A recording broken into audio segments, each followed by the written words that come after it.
Das pais amados. Irmãos, vamos abrir nossas Bíblias em Romanos, Epístola de Paulo aos Romanos,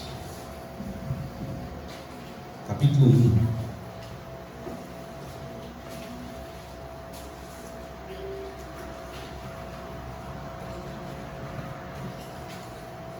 Epístola de Paulo aos Romanos, capítulo 1, versos do 8 ao 15.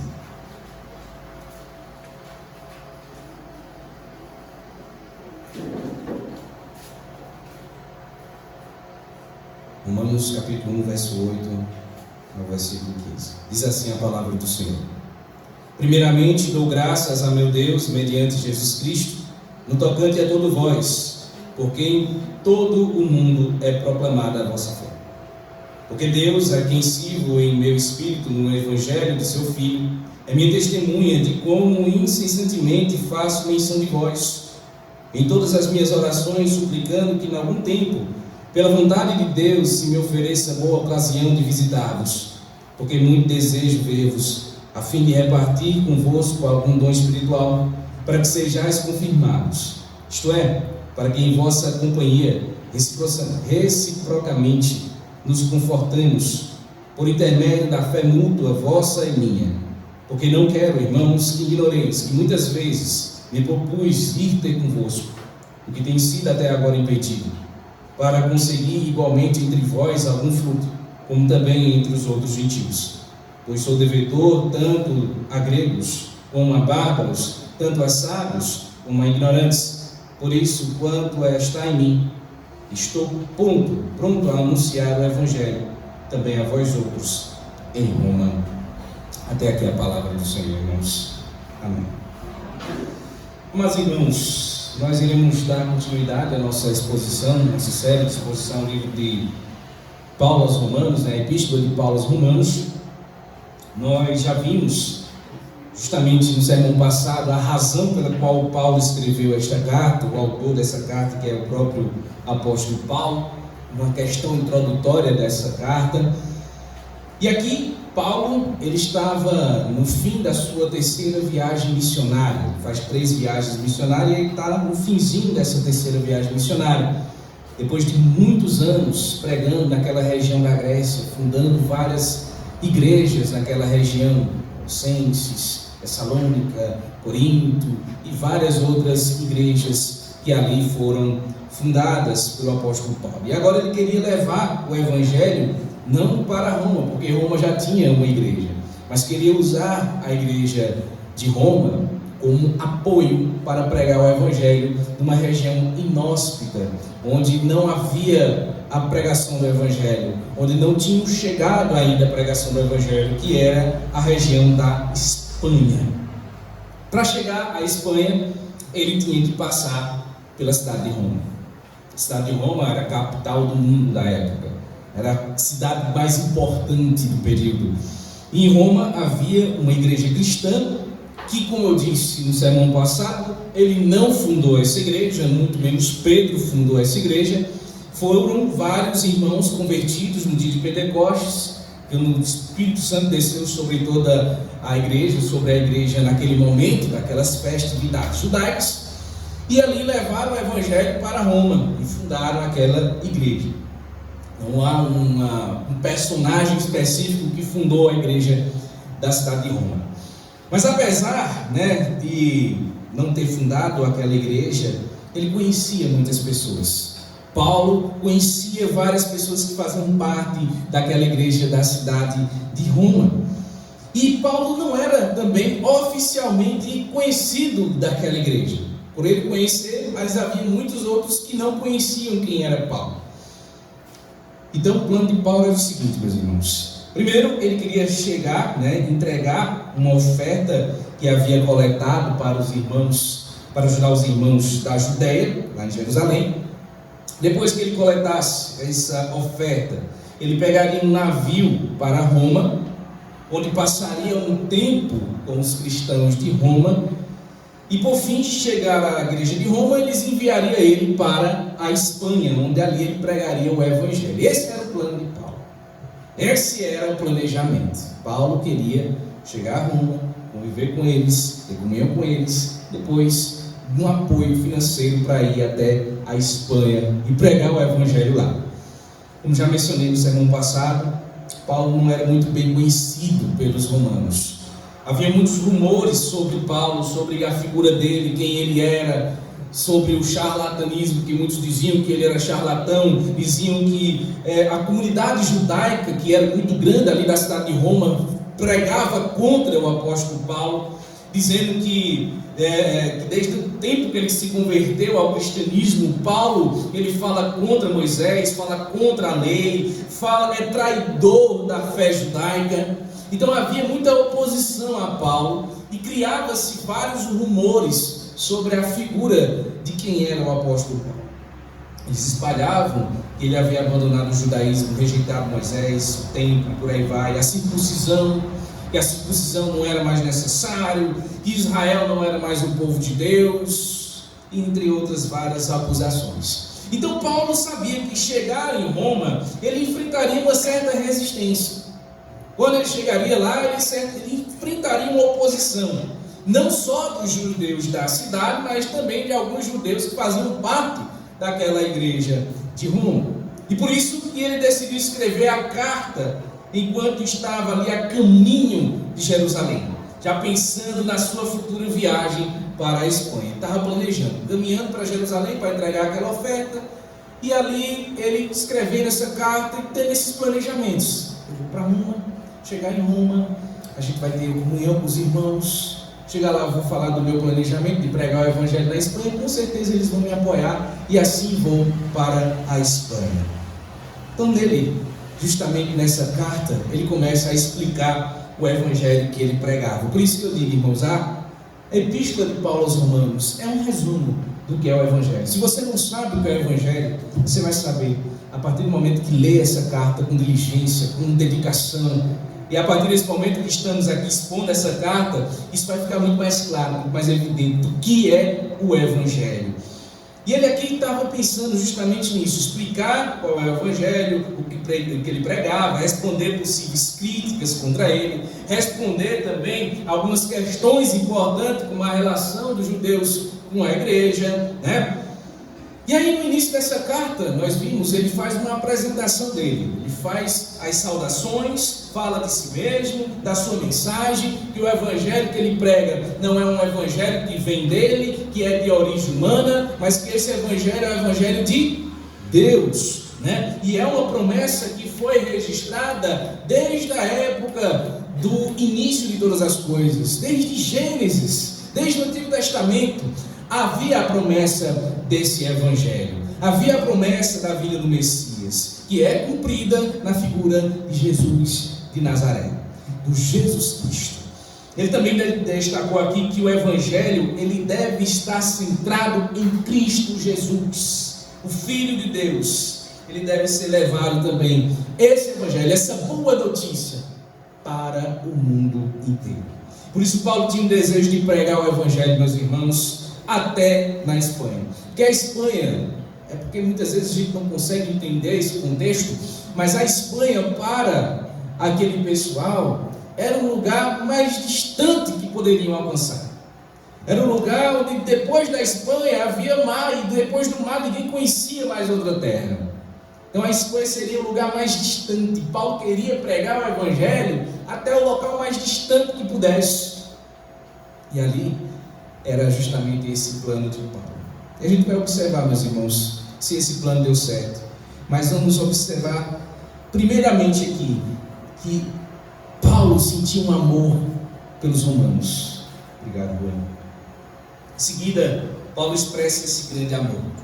Expressa o amor que ele sente por esses irmãos lá da cidade de Roma, pela igreja de Roma, deixando claro o desejo de estar com eles, mostrando os seus planos, que queria passar um tempinho com aqueles irmãos, onde ele ia passar um tempo naquela cidade, e ao fazer isso ele mostra no seu coração, um coração cheio de amor, de cuidado pastoral, de preocupação, revelando esse espírito daquele que é considerado o maior missionário de toda a história do cristianismo. Hoje quero destacar esse amor de Paulo pelos romanos.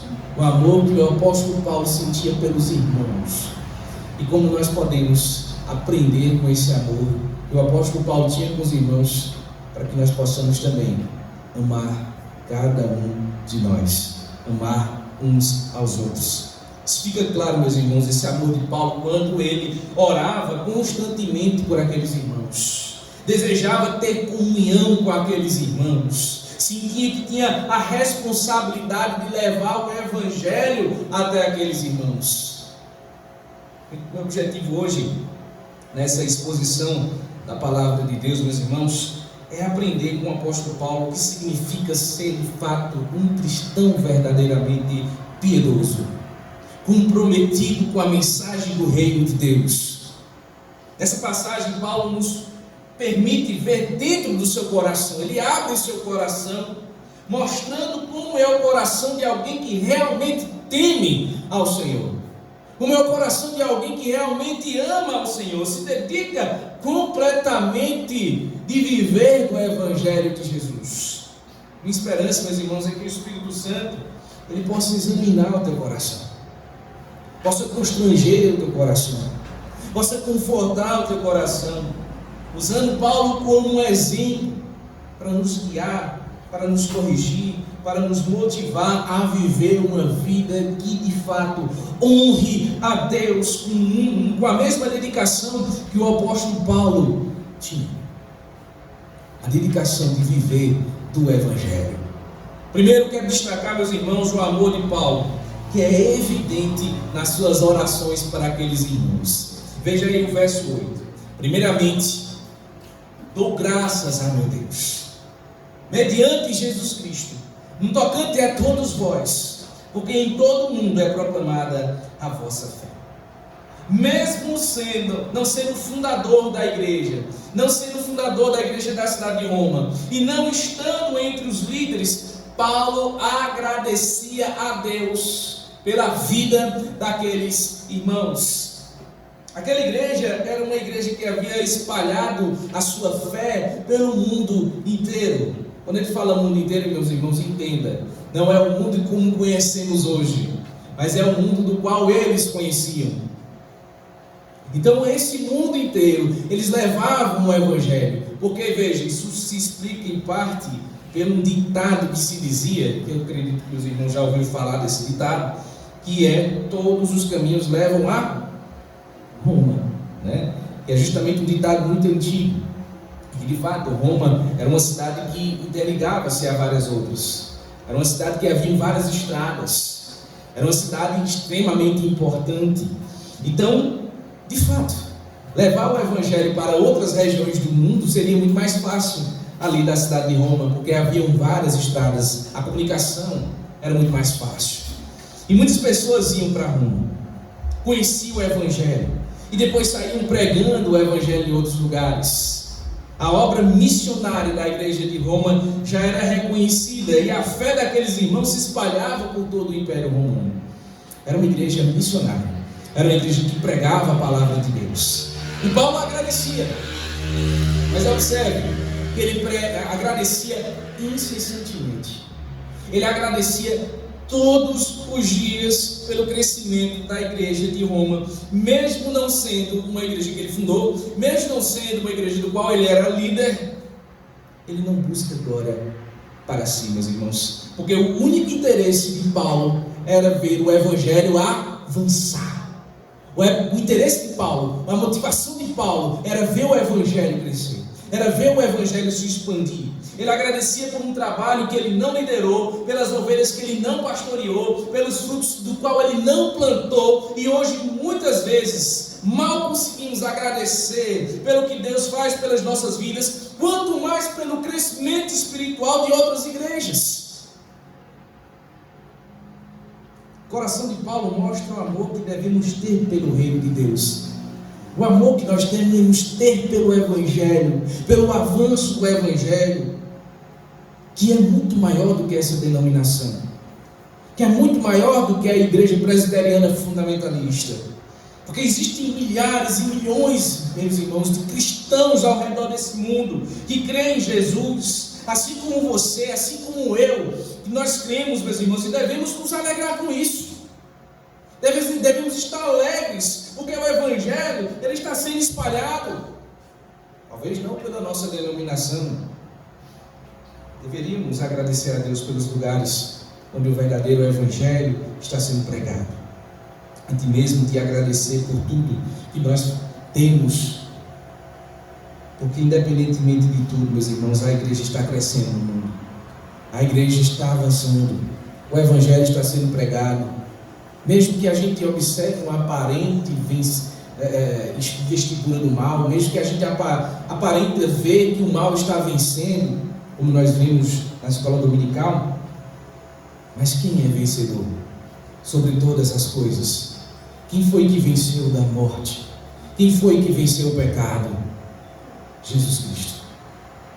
E é por esse Jesus que nós pregamos e assim avançamos pregando o Evangelho, meus irmãos. Mesmo que a nossa denominação seja falha nessa questão de missões, mesmo que nós como igreja, fazendo 20 e poucos anos, nós não temos um ponto de pregação. Isso é uma vergonha para nós.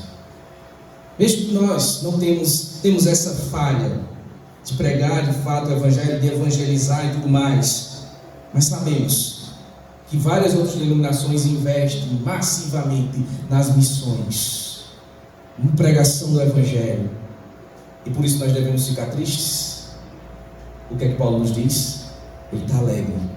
Ele está alegre porque a mensagem está sendo pregada, porque o Evangelho está avançando, não pelo seu trabalho, mas pelo trabalho de outros. O coração de Paulo mostra o amor que devemos ter pelo reino de Deus, meus irmãos. Precisamos entender que o reino de Deus é muito maior do que essa denominação. Esse é o motivo pelo qual, meus irmãos, a igreja, desde o início, ela foi chamada de católica. Peraí, pastor, você está chamando a igreja de católica? Sim. A igreja de Cristo é a igreja católica, é a igreja universal. Os teólogos chamavam ela de católica porque ela está no mundo inteiro. A igreja de Cristo deve estar pregando o Evangelho não só aqui em Jupi, mas no mundo inteiro, e isso significa católico. Universalmente, a igreja prega para toda língua, todo povo, toda raça, toda nação. Que infelizmente a igreja de Roma, há muito tempo depois dessa carta que Paulo escreveu aos romanos, apropriou-se desse nome. E aí, quando nós falamos de igreja católica, a gente logicamente entendemos a igreja católica apostólica romana. Mas esse termo não é exclusivo dela. Esse termo é exclusivo somente à igreja de Cristo, que é uma igreja que está em todo o mundo. A fé é universal, não é somente dos apostólicos romanos. Ela alcança toda raça, todo povo, toda língua, e não se limita apenas a nós ou a eles, mas está em todo lugar, meus irmãos. A alegria de ver o Evangelho se espalhar estava ali naquele coração de Paulo. E isso mostra o quanto ele amava aqueles irmãos. Hoje, os pastores deveriam cultivar esse mesmo sentimento uns pelos outros. Os irmãos deveriam cultivar esse sentimento uns pelos outros. Mas quando nós observamos certos pastores, dentro de denominações, a gente observa, infelizmente, competições entre aqueles líderes. Competições entre as denominações, para ver quem cresce mais, para ver quem é mais elitizada, bonita, organizada. O pastor, meus irmãos, precisa ter fé suficiente para se alegrar com o crescimento dos outros. Se a igreja do Calvário está crescendo, glória a Deus. Se a igreja presbiteriana do Brasil está crescendo, amém. Se a Assembleia de Deus está crescendo, glória ao Senhor, porque o Evangelho está sendo pregado. Ele está avançando, meus irmãos. Precisamos nos alegrar pelo Evangelho que está sendo avançado, está crescendo. E Paulo coloca isso como prioridade. E observe que ele agradece a Deus, a quem ele chama de meu Deus, no verso 8, mostrando uma relação que tinha com Deus. A relação que Paulo tinha com Deus era próxima, uma relação íntima, pessoal. Ele não vê Deus como alguém distante, mas como alguém que tem uma conexão íntima. E essa simples expressão, quando ele diz meu Deus, carrega aqui um profundo significado e revela justamente esse relacionamento de Paulo com Deus, um relacionamento pessoal, um relacionamento íntimo. Ele também diz que essa gratidão acontece por intermédio de Jesus Cristo, por meio de Cristo Jesus, porque só por meio de Cristo podemos chamar Deus de nosso Deus, só por meio de Jesus. Porque sem Cristo, meus irmãos, Deus seria apenas o Criador de todas as coisas. Deus seria apenas um juiz que um dia iria nos julgar segundo a sua lei. Mas com Jesus Cristo, através dele, por meio de Cristo Jesus, podemos dizer que Deus é o nosso Deus, com quem temos um relacionamento pessoal, com quem temos um relacionamento diário e um relacionamento profundo. Pelo menos isso é o que deveríamos ter. E é interessante notar que Paulo está agradecendo a Deus pelo crescimento da igreja de Roma. E se ele escrevesse aqui essa carta hoje, provavelmente ele se posicionaria contra a igreja de Roma. Infelizmente, ao longo da história, a igreja de Roma se afastou dos caminhos do Senhor, especialmente durante a Idade Média, e criou uma religião que se diz cristã, mas que mantém, meus irmãos, pouco do cristianismo original que Paulo defende nessa carta. É quase como uma outra religião, uma outra coisa diferente do cristianismo original, do cristianismo histórico. O que a igreja de Roma precisa, a igreja romana, precisa de uma reforma, do qual já aconteceu na Reforma Protestante há 500 anos atrás. Mas o que mostra, meus irmãos, umas coisas podem mudar. A igreja que recebeu uma carta com o verdadeiro evangelho acabou se desviando com o tempo, afastando-se da doutrina correta. Isso nos lembra da importância, meus irmãos, de estarmos alertas, de estarmos vigilantes, porque o coração do homem é enganoso, o coração do homem é corrupto. E Paulo amava aqueles irmãos. Paulo orava por aqueles irmãos, intercedia por eles. Ele continua aí no verso 9, veja: porque Deus, a quem sirvo em meu espírito, no evangelho de seu Filho, é minha testemunha de como incessantemente faço menção de vós. Agradecer a Deus, meus irmãos, pelo crescimento de outra igreja é algo admirável, mas interceder por eles todos os dias é algo extraordinário, é uma fé genuína, é uma fé verdadeira, meus irmãos. Era isso que Paulo fazia, mesmo sem conhecer pessoalmente aquelas pessoas, mesmo sem saber qual era o nome daquelas pessoas, mas ele orava diariamente para aquelas pessoas. O problema é que muitas vezes temos a dificuldade de orar de uma maneira simples. Quanto mais orar com esse tipo de dedicação, ele vai orar de maneira simples, temos uma dificuldade imensa. Imagina orar todos os dias por gente que você nem conhece. Esse trecho da carta, meus irmãos, mostra esse coração de Paulo e o que significa ser um verdadeiro cristão. Ele está comprometido com o evangelho, ele está comprometido com o reino de Deus, ora pelo crescimento dos outros e se alegra com aqueles que estão sendo agraciados e abençoados. Paulo diz que ora pelos romanos sem parar e até chama Deus como testemunha disso. Veja só, poderia parecer difícil, né, até de acreditar uma coisa dessa, ou até questionável. Peraí, Paulo, tu ora todo dia por esse povo? Tu ora todo dia por um jeito que tu nem conhece? Seria difícil a gente acreditar. E por isso que ele coloca Deus como prova. Em todas as suas cartas, Paulo faz menções de orações dessa maneira, né? Que ele orava constantemente pelos filipenses, pelos tessalonicenses, pelos colossenses e outros. Ele era um homem de oração. Paulo era um homem de oração. Ele amava profundamente o povo de Deus. E observe como ele se refere a Deus aí no verso 9. Porque Deus, a quem sirvo, em meu espírito, no evangelho de seu Filho, é minha testemunha de como esse sentimento faz pensão de vós. A palavra servir aqui, meus irmãos, se refere a um serviço religioso. Ou seja, esse Deus a quem Paulo, ele servia, adorava, honrava como um sacerdote em sua vida, era testemunhas de sua oração. Talvez Paulo tenha usado essa expressão em meu espírito para contrastar com o judaísmo, que focava aqui em regras externas, ou com a religião dos gregos e romanos, que também era muito rito, havia muitos rituais. E Paulo está dizendo que o serviço que ele presta a Deus é algo que é interno. O serviço que ele presta a Deus é algo verdadeiro, sincero, que vem do seu espírito, que vem do seu coração. Não é apenas algo de aparência, não é algo apenas feito para ser visto pelos outros, mas é uma expressão genuína de sua fé. É uma expressão verdadeira. Porque o verdadeiro cristianismo, meus irmãos, ele vem de dentro do cristão. Ele vem de dentro do crente.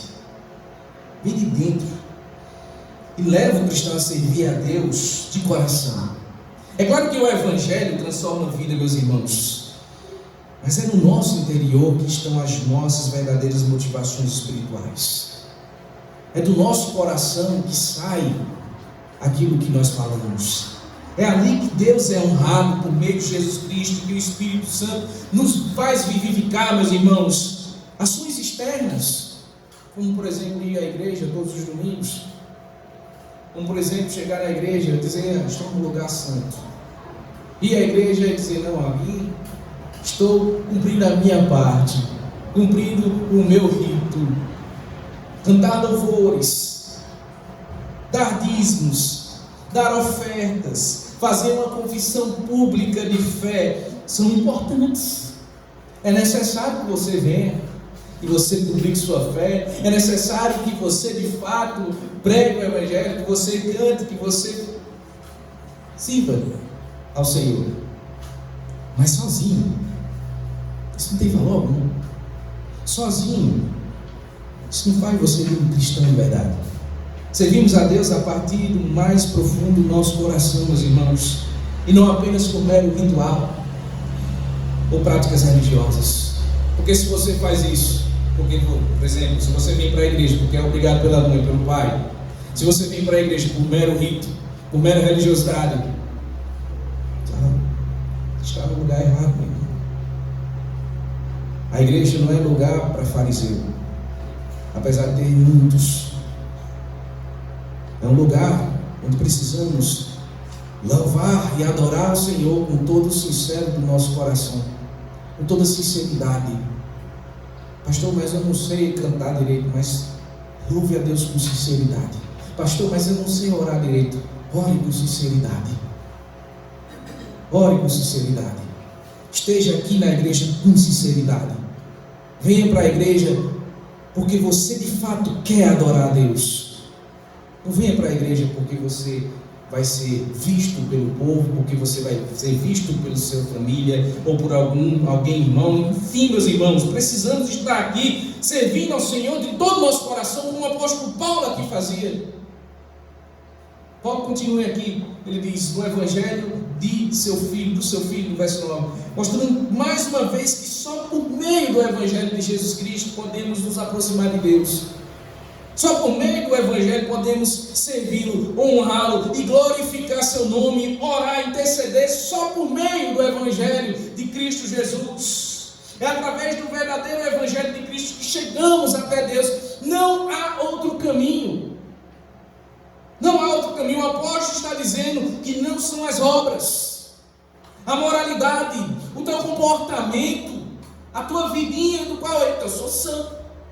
Não faço nada errado, não bebo, não fumo, não faço nada. Não é isso que te salva. Ou qualquer coisa que vem do ser humano que nos leva a Deus. Mas sim, meus irmãos, o serviço a Deus por meio do evangelho do seu Filho. Esse é o Deus que Paulo chama como testemunha. Como se dissesse, olha, eu sei que pode parecer difícil acreditar que eu oro por vocês todos os dias. Mas o Deus a quem sirvo de todo o meu coração, de todo o meu espírito, por meio do evangelho do seu Filho. Ele é testemunha, ele é prova viva de que eu oro por vocês todos os dias. Como se ele dissesse: Senhor, abençoa esse povo de Roma, Senhor, que luta pelo evangelho, numa cidade que é tão difícil, uma cidade tão grande, uma cidade tão plural, onde estão sendo perseguidos por todos os lados, ameaçados pelos judeus, ameaçados pelos pagãos. Abençoa, Senhor Deus, esse povo. E Paulo orava todos os dias. Paulo não apenas agradecia a Deus e orava também pelos irmãos de Roma, como também meus irmãos queriam visitá-los. Veja aí o verso 10: em todas as minhas orações, suplicando que em algum tempo, pela vontade de Deus, se me ofereça a boa ocasião de visitar-vos. O amor que Paulo sentia pelos cristãos de Roma não era distante, meus irmãos, mas era um amor tão real, tão concreto, que ele realmente queria fazer parte daquele povo. Ele queria ter comunhão com aqueles irmãos. Isso mostra que algo que já deve ter percebido aqui na prática, meus irmãos. Quando oramos por alguém, queremos estar perto daquela pessoa. Não sei se já aconteceu com você. Quando você ora por alguém, ora por uma pessoa, você sente a necessidade de estar com aquela pessoa e dar um abraço naquela pessoa. Se alguém, por exemplo, te magoou, te ofendeu, comece a orar por aquela pessoa. Comece a orar por ele. Em pouco tempo você vai sentir a necessidade de querer ver aquela pessoa, de querer conversar com aquela pessoa. Ore pedindo bênção para quem te fez mal, para quem te fez alguma coisa, meus irmãos, mesmo que você não seja abençoado. E logo você vai querer reconectar o melhor.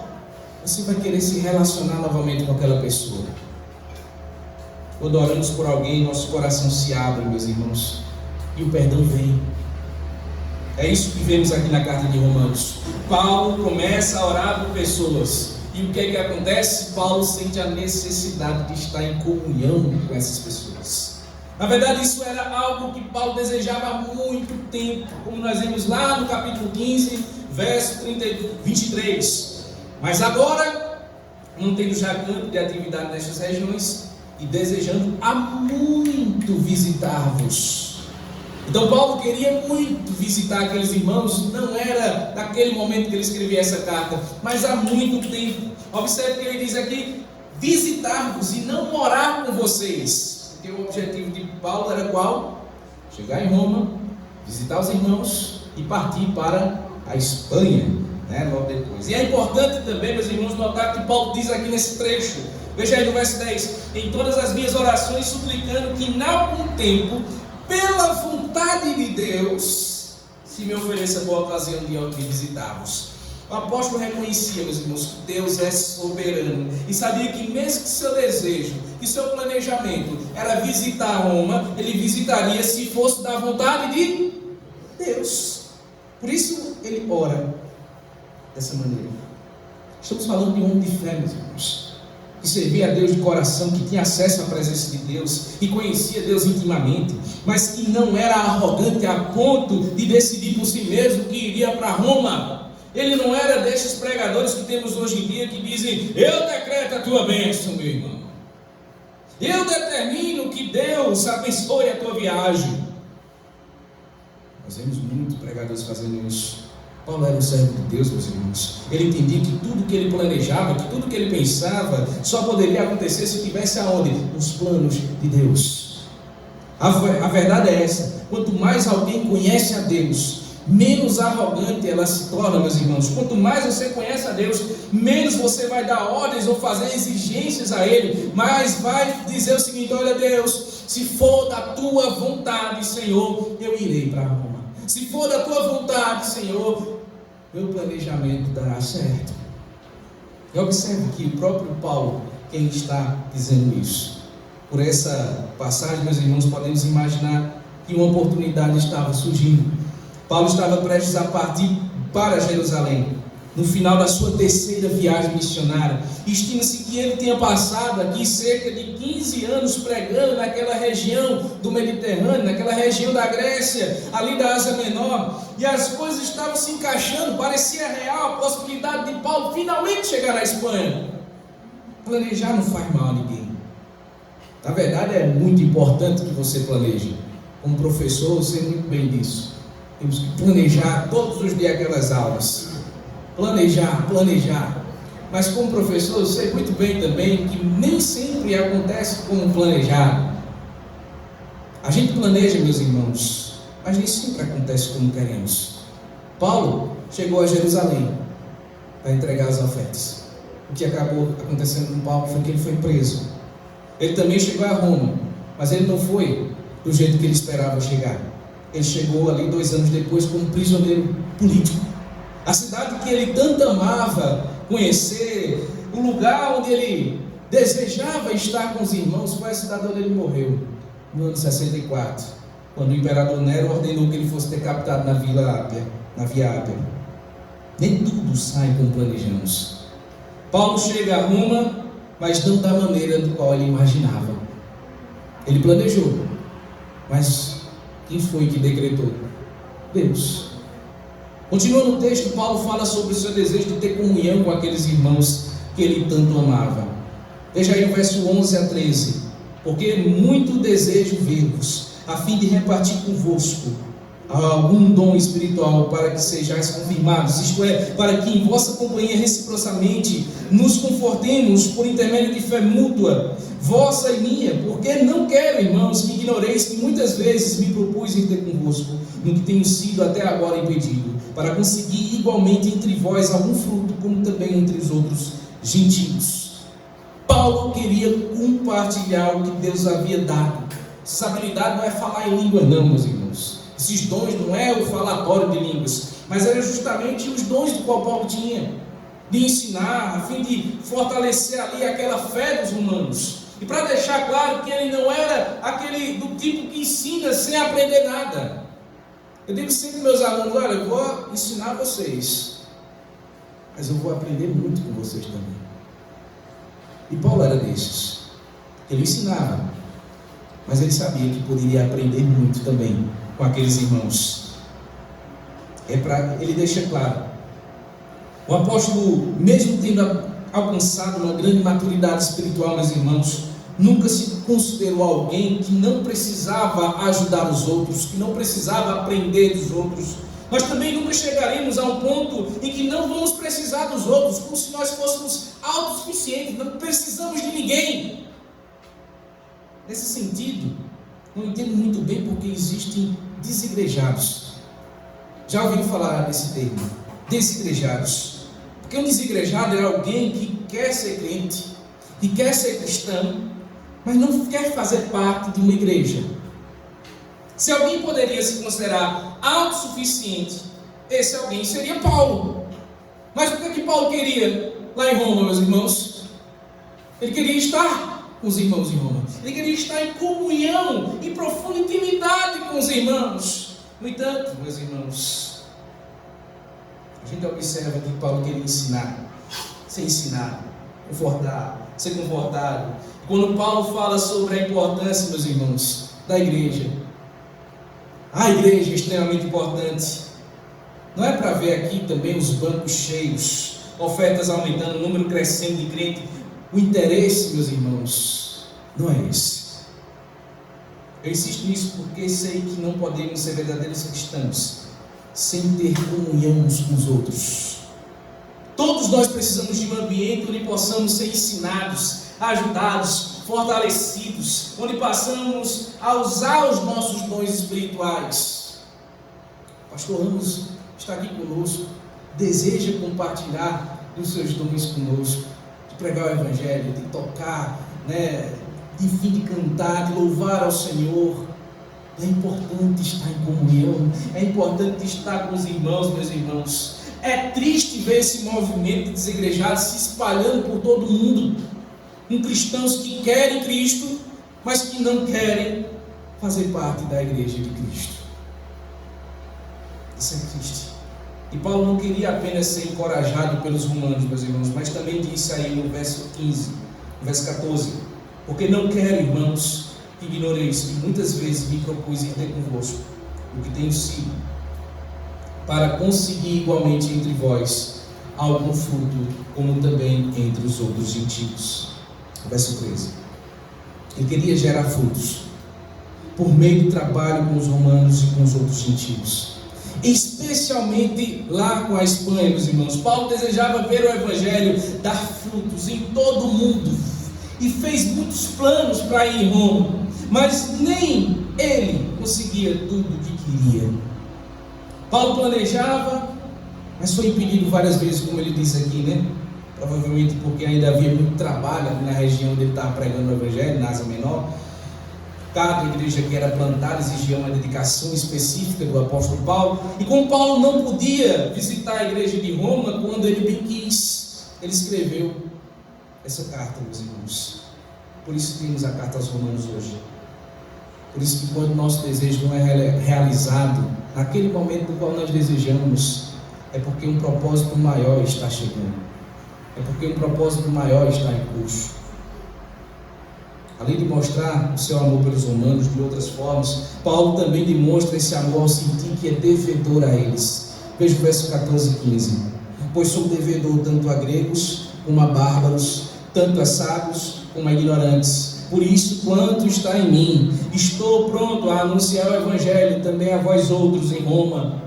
Paulo se sentia devedor por alguns motivos. Primeiro, ele havia sido um fariseu arrogante, orgulhoso, cego, cheio de regras, que odiava a Cristo, que perseguia os seguidores de Cristo, que muitas vezes matou os seguidores de Cristo. Mas um dia a graça de Deus o alcançou, sem que ele tivesse feito nada para merecer. Deus aparece a Paulo pela pessoa de Cristo Jesus, lá na estrada de Damasco. O que acontece com Paulo, meus irmãos? Ali ele foi salvo. E quando entendemos o amor de Deus por nós, nós sentimos também o mesmo dever de compartilhar isso com os outros, porque se Deus nos deu a graça do perdão, queremos que todos experimentem a mesma graça. É verdade, meus irmãos, tem aquela analogia que evangelizar é como um mendigo que conta a outra onde encontrou pão. Já ouviram falar sobre isso? Imagine que um mendigo, meus irmãos, que depois de passar dias sem comer, ele descobre que há um lugar onde tem pão de graça. Ele vai correr para contar para os seus amigos onde tem pão de graça. Ele vai compartilhar onde ele recebeu esse pão de graça. E se ele não conta a ninguém, meus irmãos, aquele homem é mero egoísta, narcisista. Por isso Paulo diz que se sente devedor. Ele não poderia se sentir de outra forma, porque ele recebeu o perdão dos seus pecados. E é importante notar que ele diz se sentir devedor tanto para gregos como para bárbaros. A palavra bárbaro vem de forma como os gregos viam e entendiam os povos que não faziam parte da cultura grega. Com os persas, os egípcios, os gregos se consideravam a elite intelectual do mundo, como se fosse a civilização superior. Qualquer pessoa que falasse um idioma diferente dos gregos eram bárbaros. Eles se sentiam estampa. Isso começou justamente com Alexandre o Grande, quando ele espalha toda a cultura helenística ali por volta dos anos 250 a.C. E a língua grega era vista como a civilizada. E quando alguém falava uma língua que não era grega, falava balbúcios, blá blá blá, blá blá blá blá blá blá blá blá, eles diziam, isso é um bárbaro, né? Falavam coisa com coisa. E aqui nós temos o sentido dessa linguagem, né, dessa palavra, desse termo, como algo de fato incivilizado, selvagem, a falta de civilidade. E Paulo está destacando que se sente devedor tanto para esses gregos, quanto também para esses bárbaros, quanto para essas pessoas que não falam a palavra grega. Para ele não tem diferença. Para Paulo não existe diferença, porque todos pecaram e carecem da glória de Deus. A prova disso é que ele continua dizendo no texto que ele é devedor tanto para os sábios, quanto também para os ignorantes. Paulo mostra que todos pecaram e só o evangelho de Cristo, para gregos, bárbaros, sábios e ignorantes, podem encontrar a salvação. Só por intermédio do evangelho de Cristo. Por isso, meus irmãos, o apóstolo se sente devedor. Ele se sente devedor em relação a todos, não apenas a alguns amigos. Ele sabe que as pessoas estão famintas. Ele sabe onde encontrar pão, o perdão, a graça, a misericórdia. E é por isso que ele diz: eu estou pronto a anunciar o evangelho também a vós outros em Roma. E ele vai lá pregar o Evangelho, meus irmãos. Quero finalizar aqui com algumas aplicações que nós podemos aprender com esse texto. Primeiramente, meus irmãos, nunca se canse de se maravilhar com o poder do Evangelho. O Evangelho é poderoso, meus irmãos. Quem está dizendo tudo isso aqui, mostrando esse coração cheio de amor por aqueles irmãos, entenda, meus irmãos, quem está escrevendo isso aqui era aquele mesmo Saulo de Tarso, aquele fariseu arrogante, orgulhoso, aquele homem, meus irmãos, que estava fazendo um favor a Deus ao perseguir cristãos, achava que estava fazendo um favor a Deus quando perseguia cristãos, jogando eles aos leões. O que foi que o Evangelho fez com aquele homem arrogante? Com esse fariseu? O transformou, o mudou, meus irmãos. Era um homem duro, cheio de ódio. Ele transformou em alguém que era apaixonado pela mensagem de Cristo. Transformou em alguém que amava as pessoas, que queria estar com aquelas pessoas. Ele queria ser edificado por aquelas pessoas, e além disso, ele se sente devedor por aqueles irmãos. Ele poderia achar que as pessoas deviam algo a ele, por ele ser um grande pregador, mas não era assim. O Evangelho faz isso, ele muda. O Evangelho transforma pessoas. Ele transformou o Saulo de Tarso no apóstolo Paulo, que escreveu essa carta aos Romanos. Deus pode mudar completamente uma pessoa, meus irmãos, transformando o coração duro, cheio de mágoa, de ressentimento, de raiva contra a vida e contra Deus, um coração alegre, leve, cheio de amor, de desejo de abençoar os outros. É isso que o Evangelho faz, e é isso que significa ser cristão, ser alcançado e transformado pelo Evangelho. A segunda lição que temos aqui, meus irmãos, é que realmente significa o que realmente significa ter uma vida piedosa e comprometida com o Evangelho. O que realmente significa, meus irmãos? Porque nós vemos que essa era a vida de Paulo. Não porque ele era apóstolo, mas porque mesmo se Deus o tivesse chamado apenas para fazer tendas, ele teria o mesmo coração de buscar e servir a Deus, porque ele se importa com as pessoas, ele deseja ter comunhão com as pessoas, ele queria abençoá-las com seus dons, do qual ele recebeu. Compare isso com sua vida hoje. Você tem esse mesmo sentimento que Paulo, de querer estar junto com o povo de Deus, de querer compartilhar os seus dons com o povo de Deus, de querer ser edificado pelo povo de Deus, de querer compartilhar com o povo de Deus aquilo que você sabe. Também podemos aprender com esse texto, meus irmãos, a importância de estarmos em comunhão com os outros. Quando estou insistindo, meus irmãos, para que você venha aos cultos, porque tem muitas pessoas que passam vários tempos sem vir para a igreja, e a gente insiste, irmão, venha para o culto. Irmão, participe de um pequeno grupo, participe da auxiliadora, participe de mocidade, participe de um grupo de discipulado, busque relacionamento, busque ter comunhão com os irmãos. Eu não estou fazendo isso por outro motivo, meus irmãos, senão é uma recomendação bíblica, é a recomendação da palavra de Deus, estarmos juntos, andarmos juntos, ajudarmos uns aos outros, aprendermos com os outros, fazer parte da comunhão dos santos. Isso é bíblico. As metáforas que a Bíblia usa mostram justamente isso. Você e eu somos parte de um corpo, somos membros de um corpo, somos parte de um organismo vivo, somos ramos de uma árvore, somos pedras de um edifício que está o que, meus irmãos? Unidos.